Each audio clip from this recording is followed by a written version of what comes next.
మా ఊర్లో దీపావళి నోముల పండుగ ఒకేసారి చేస్తారు. ఇలా ఒక 4-5 ఇయర్స్ బ్యాక్ నుంచినే ఇలా స్టార్ట్ చేసినారు ఒకే రోజు చేసేయాలా అని. అంతకుముందు అయితే దీపావళి క్యాలెండర్లో ఏ డేట్ వస్తే ఆ రోజు చేసేసేవాళ్ళు.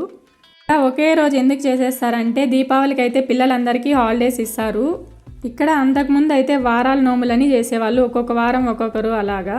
ఇప్పుడు దీపావళికని పిల్లలందరికీ హాలిడేస్ ఇస్తారు, మళ్ళీ వెంటనే ఒక 2 వీక్స్కి అలా నోముల పండుగ అలా చేస్తారు. అప్పుడు మళ్ళీ ఇవ్వడం కుదరదు కదా అని పెద్దలంతా డిస్కస్ చేసుకొని ఒక్కో రోజు చేసుకుంటే బెనిఫిట్గా ఉంటుందని ఇలా మార్చేసినారు.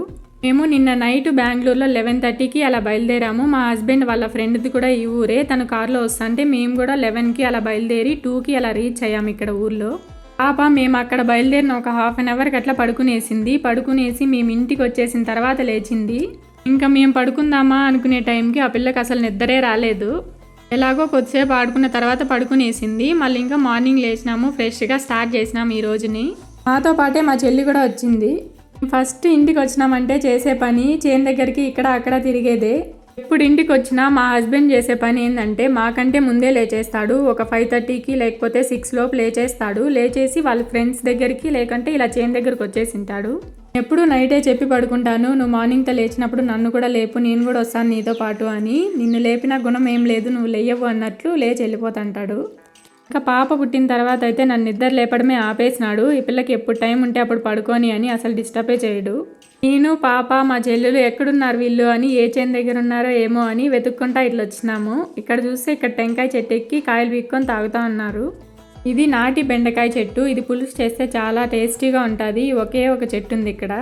ఫ్రై చేస్తే అంత టేస్టీగా ఉండవు, కర్రీ కానీ పులుసు కానీ చేస్తే మాత్రమే బాగా టేస్టీగా ఉంటాయి. మా పెద్ద మరిదిని ఎక్కిచ్చేసినారు టెంకాయ చెట్టు. ఇప్పుడు పెద్ద మరిదే ఎక్కుతా అంటాడు అనుకోండి. మా హస్బెండ్ కూడా ఎక్కుతాడు, కానీ ఇప్పుడు అలవాటు అంతా తప్పిపోయింది కదా, యాడ జారి పడతాడో అని ముందు జాగ్రత్తగా ఆనంద్ని మాత్రమే చెట్టు ఎక్కిపిస్తాడు. మా ఇంటి పక్కనే వేరే అన్న వాళ్ళది జామకాయ చెట్టు ఉంది. దాంట్లో కాయలు ఏం మాగినలేదు కానీ ప్రస్తుతానికి, కానీ ఒక పచ్చికాయ పీక్కొని వచ్చేసినాము. టెంకాయల్ని చెట్లో నుంచి కింద వీకేస్తా అంటే 2-3 కాయలు ఆడే పగిలిపోయినాయి. మీరు తాగుతారా ఈ టెంకాయలో పాలు అని అడిగినాడు. నీట్గా కొట్టించింటే కాయల్లోనే ప్రాపర్గా తాగలేము, మా వల్ల కాదులే నువ్వే తాగన్నాము. మా చెల్లి అయితే ఒక కాయ కూడా తాగలేదు. ఇలాంటి న్యాచురల్ ఫుడ్కి హెల్దీ ఫుడ్కి మా చెల్లి దూరంగా ఉంటుంది. మమ్మీ ఎత్తుకోలేదు, ఒకటి చాలే, అన్నీ నాకేనా. మేము చేను దగ్గరికి బయలుదేరి వచ్చినప్పుడు మా హస్బెండ్ ఆనంద్ వీళ్ళు మాత్రమే ఉన్నారనుకున్నాము, కానీ మామ కూడా అక్కడ ఉన్నారు. టమాటా చెట్లకి ముందు కొట్టేదానికి వచ్చినారంట అంతా కలిసి.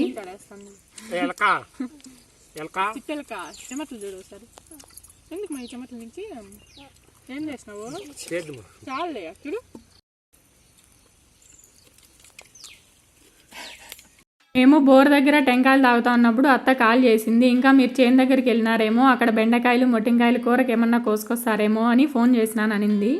లేదత్తా మేమంతా బోర్ దగ్గరే ఉన్నాము, కావాలంటే వెళ్ళి కోసుకొస్తామని చెప్పినాను. అదే పనిగా అయితే ఏం వెళ్ళొద్దులే, వచ్చేయండి మళ్ళీ ఎప్పుడన్నా వెళ్ళి కోసుకోవద్దామని చెప్పింది. ఎలాగో ఇంటికి వెళ్ళే దారిలోనే కదా, వీటిని కూడా కోసుకో వెళ్ళిపోదామని బెండకాయలు మొట్టింకాయలు కూరకు కావాల్సినవి ఇంకా ఏమన్నా దొరుకుతాయేమో అని ఇట్లా చేను దగ్గరకు వచ్చేసినాము. అవన్నీ నోట్లో పుల్ల చూపి ఇట్లా. ఏంటో దారిలో వెళ్ళేటప్పుడు ఈ పలవరేని చెట్టు కనిపించినప్పుడల్లా వీడియో తీయాలనిపిస్తుంది. ఎందుకంటే ఛానల్లో ఫస్ట్ 10K వ్యూస్ వచ్చింది దానివల్లనే. అలా ఆ వీడియో వల్ల కొద్దిగా హోప్ వచ్చి ఇంకా మెల్లమెల్లగా ఛానల్లో వీడియోస్ని పోస్ట్ చేసుకుంటూ వచ్చినాను.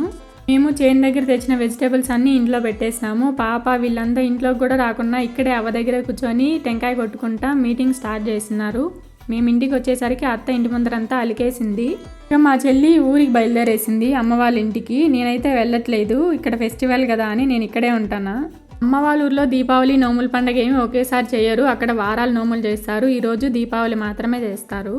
ఇంటి దగ్గర డేరా పూల చెట్లు చాలా ఉన్నాయి, పూలు కూడా ఎక్కువ కంటిన్యూగా కాస్తూనే ఉంటాయి. ఆ సీజన్ వచ్చిందంటే నేను కొన్ని గడ్డలు తీసుకెళ్తాను మన ఇంటికి అని చెప్పింది. ఇక్కడ ఫెస్టివల్ పెట్టుకొని ఈరోజు మార్నింగ్తో మీ ఊరికి వెళ్ళిపోతానంటావా అని అత్త ఒకటే అరుస్తుంది మా చెల్లెల్ని. ఆఫ్టర్నూన్ అవ్వ గెలిచిగడ్లు కొన్ని ఊరుంటే వాటిని తీసి ఉడకబెట్టుకోండి అని చెప్పింది. మా హస్బెండ్ ఎలా అంటే ఇంటి దగ్గర ఏవేవి దొరుకుతాయో అవి బెంగళూరులో కొనేదానికి ఇష్టపడ్డు. అక్కడ మనకు దొరుకుతాయి కదా మళ్ళీ వాటిని డబ్బులు పెట్టుకోనాలనా అని అంటాడు. నేను ఈ ఛానల్లో ఒక లాంగ్ వీడియో పెట్టినాను, ఇంటి దగ్గర ఉండే అంటే మా అత్త వాళ్ళ అత్త కొన్ని మొక్కలు నాటింది అని ఒక టైటిల్ పెట్టినాను. అప్పుడు చాలా చిన్నగా ఉన్నాయి మొక్కలు, మొగ్గలుగా ఉన్నాయి అంతే. ఈ చామంతి పూలంతా, ఆ చామంతి పూలంతా ఫెస్టివల్ టైంకి కరెక్ట్గా అన్నీ ఇడిగిపోయినాయి.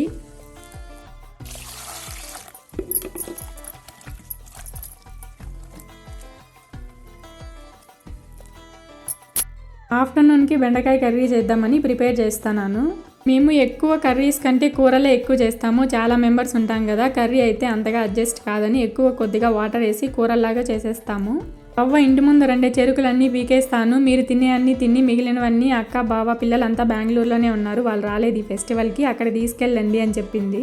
ఇప్పుడు ఊర్లోకి ఎక్కువగా కోతులు వస్తున్నాయంట, వచ్చినప్పుడల్లా చెరుకుల దగ్గరికే పోతున్నాయంట, అందుకని ఈరోజు కోసేస్తాను అన్నీ.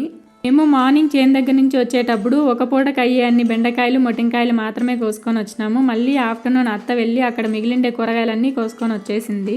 ఈవినింగ్ తలుపులంతా వాష్ చేసేసి పసుపు కుంకం పెట్టల్లా, పసుపు అక్కడ ఉంది అని ఆల్రెడీ చెప్పేసి బయట వెళ్ళింది అత్త. బయట ఎక్కడైనా వెళ్ళేటప్పుడు ఈ వస్తువులు ఇక్కడ ఉన్నాయి అని చెప్పి వెళ్తుంది. మేము అప్పుడు మాత్రం సరేలే చూస్తామని చెప్తాము. మళ్ళీ చూస్తే వెతికినా కనిపించవు, మళ్ళీ ఫోన్ చేసి అడుగుతాము.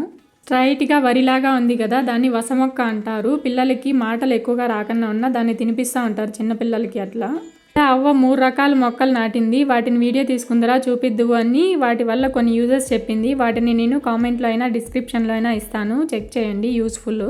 నైట్ అత్తిరాసాలు చేసేదానికి మొత్తం 8 చేర్లు బియ్యం నానబెట్టినాము.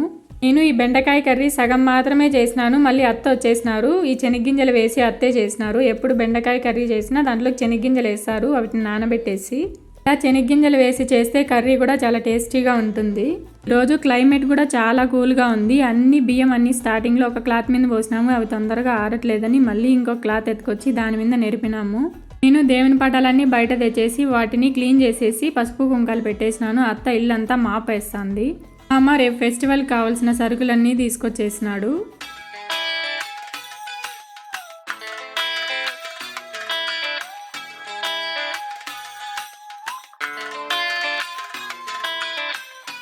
పూజ సామాన్లన్నిటినీ పీతాంబరి పౌడరు, చింతపండు, ముగ్గుపిండి అన్నీ వేసి ఒక 1/2 అవర్ రుద్దితే ఇలా వచ్చినాయి.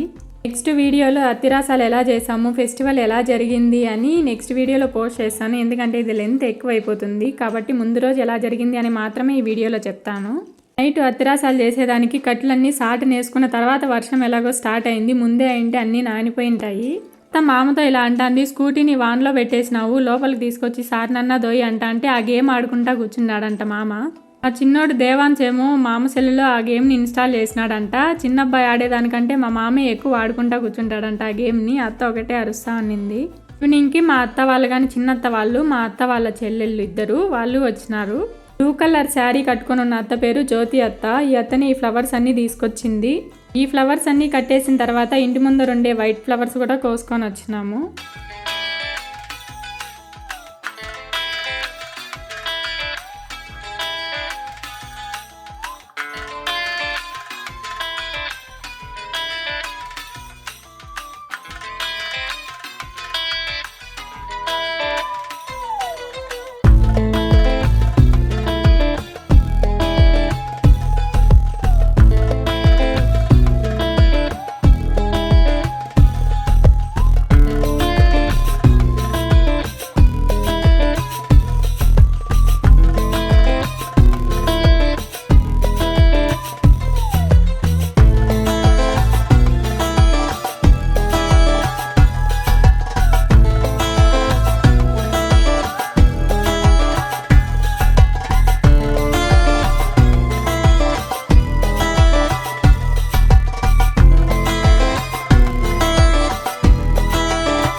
ఫ్లవర్స్ అన్నీ కట్టేసి ఒక క్లాత్లో కప్పెట్టేసి వాటిని ఎత్తిపెట్టేసినాము. ఇలా చేస్తే అవి ఫ్రెష్గా ఉంటాయంట నెక్స్ట్ డేకి.